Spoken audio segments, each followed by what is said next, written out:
নেত্রকোনায় বিভিন্ন নদ নদীর পানি কমতে শুরু করেছে।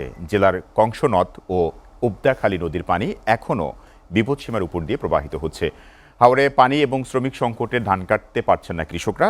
চোখের সামনে নষ্ট হয়ে যাচ্ছে একমাত্র বড় ফসল। দর্শক, এই বিষয়ে বিস্তারিত জানাতে নেত্রকোনা থেকে সরাসরি যুক্ত হচ্ছেন সহকর্মী দেবল চন্দ্র দাস। দেবল, হাওরে পানি এবং শ্রমিক সংকটে ধান কাটতে পারছেন না কৃষকরা। এমন অবস্থায় স্থানীয় কৃষি বিভাগ কি বলছে?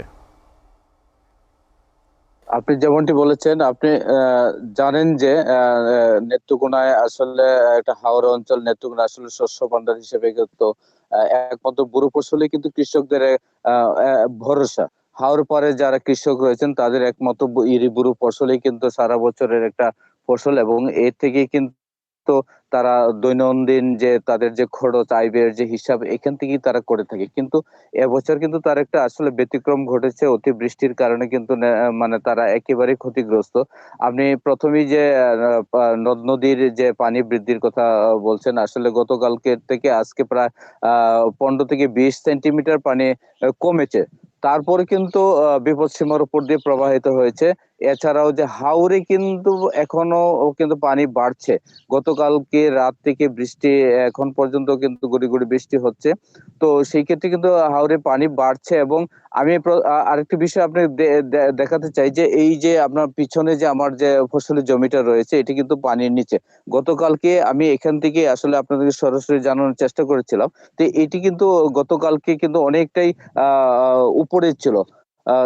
আর আজকে কিন্তু একেবারেই কিন্তু পানির নিচে চলে গেছে। তো আসলে এইভাবে কিন্তু প্রতিনিয়ত ফসল নষ্ট হচ্ছে, এবং কৃষকদের যে সবচেয়ে বেশি কিন্তু ফসলের ক্ষতি হয়েছে।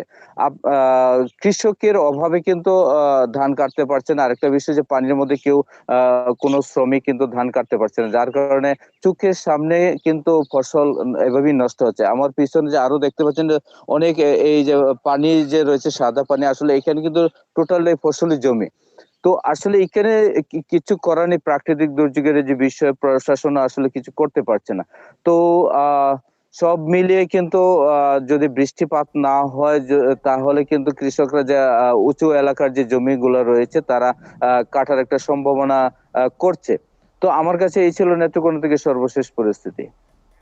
দেবল, আপনাকে ধন্যবাদ। দর্শক, নেত্রকোনা থেকে হাওর অঞ্চলের খবরাখবর জানাচ্ছিলেন সহকর্মী দেবল চন্দ্র দাস।